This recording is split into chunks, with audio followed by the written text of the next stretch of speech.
So I came here in August of 2016. I was actually here 3 times: August, mid-August to September.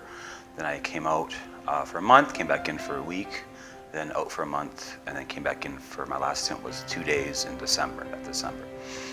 What led to this was a progression of probably 10 years. No one thinks that they're going to end up in a situation that they're going to end up in a place such as this, in this kind of facility. But it does happen. It happened to me. I had a good life, good marriage, good job, good kids, good everything, good education, but still, it happened, and it became evident that Christmas. I think I wouldn't call it a rock bottom, but I remember Christmas dinner. I passed out or I fell asleep, I think, at the bathroom of my in-laws' house. And I remember my wife knocking on the door to wake me up. And so then it became apparent that at that point it had become not just an issue, but a pretty significant issue, and one that I had to deal with. So tried AA at the beginning. Didn't quite seem to make an impact. Then I went to the Health Sciences Center detox facility in February of that year. And then I came out for about, 2 weeks, 3 weeks. Then I went back in again in that probably March or April. But yet it didn't stick. At that point, things were getting pretty bad. I'm a drinker. I was drinking all day, and couldn't really work. Would try to, but couldn't. When you're in that kind of mental state, you're not thinking right. You're not thinking correctly. It was having a really big impact on my marriage and my family, and I think I accepted the fact that there was an issue, but I wasn't quite sure how to deal with it. And then my wife kept telling me, okay, well, rehab. But my big thing was, well, I don't want to pay for it, and I don't want to wait 6 to 8 weeks to get into a publicly funded one. So that just kind of played out. Then all of a sudden it was August, middle of August, I think. So I called my wife that morning. I woke up clear-headed for Wednesday, and I said, I want to go somewhere, and I don't want to go somewhere next week or in 6 weeks, or I want to go somewhere tomorrow. I want to go somewhere today. I want to go somewhere now. And my wife called Wuthering Pines, and I think I was in here within probably a day and a half. I was here. I think she called on a Tuesday. I was here by a Wednesday, and so that was great. And of course, I think one of the biggest reasons people don't come to a place like this is the cost. The cost is not insignificant. It is money. It's real money. So I came in on Wednesday, and like I said, after what's that?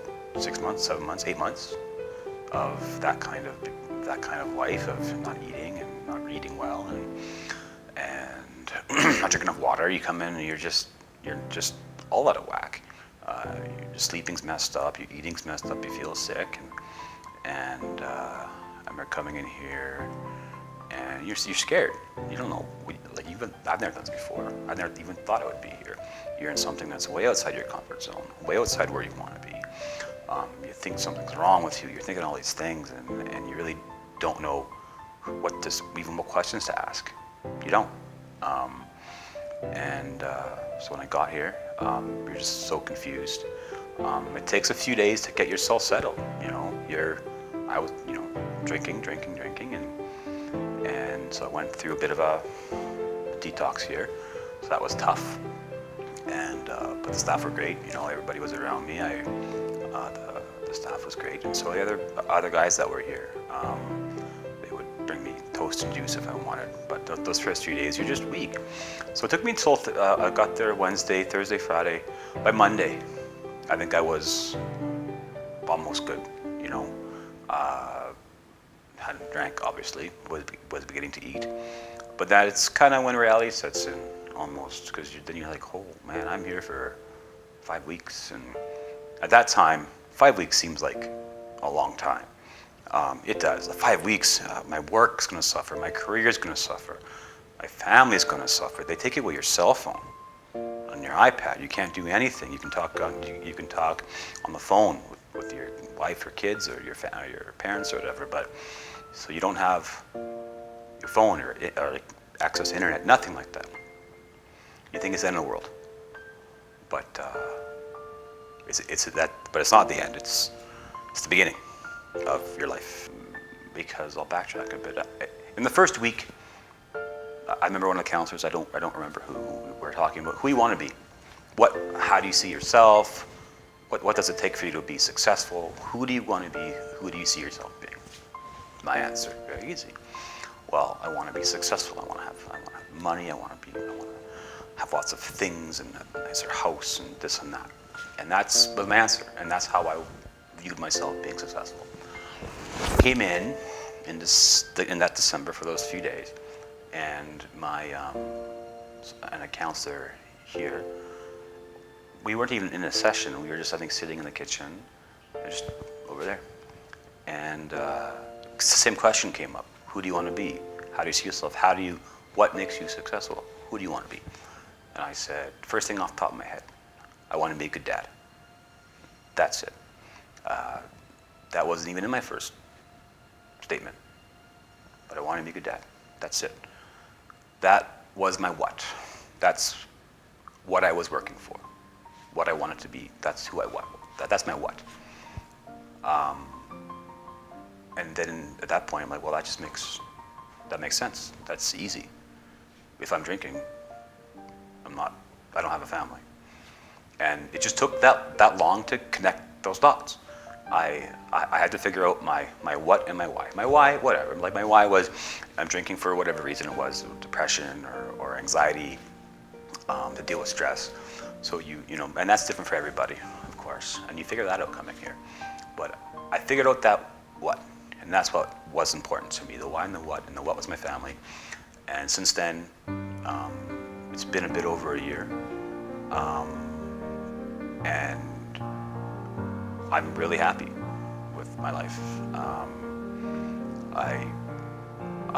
Now you come out and it's all different, but in the end, you're happy with it. I'm happy with it. I don't drink anymore, and that's fine with me. I love my wife. I love my kids. I love my job. And I don't have to worry about getting that next drink.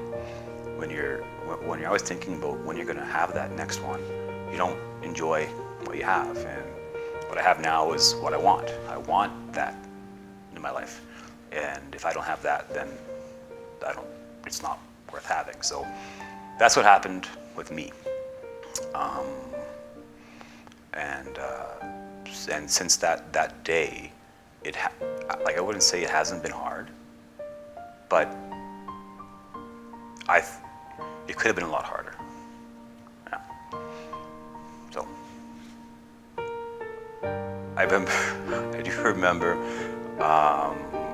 I think a couple of days I was here, the first week I was here, and I think I asked somebody, so like, who washes their sheets? And they looked at me, the lady who runs this place, she said, you wash your own sheets. And I said something like, I didn't pay all this money to come wash my sheets. And she gave me a look that would freeze hell. It was hilarious. So anyway, you have to clean your own room, but that's okay. And then, but beyond that, we all had our own rooms, and so lots of privacy, lots of time to yourself, lots of space to walk around, to think. Like I said, the gym across, and a lot of time you spend dedicated to what you came here for, recovery. And we did that well with a lot of the counselors, and the people that you meet here also help you out quite a bit, because those are people that you're going to talk to a lot at night, and people that you're going to keep in contact with after you leave. And I made some pretty solid friendships here, and I'm really grateful for those friendships, because I wouldn't have met these people if it not had been for coming here. And the end. That's all. I don't know. All right.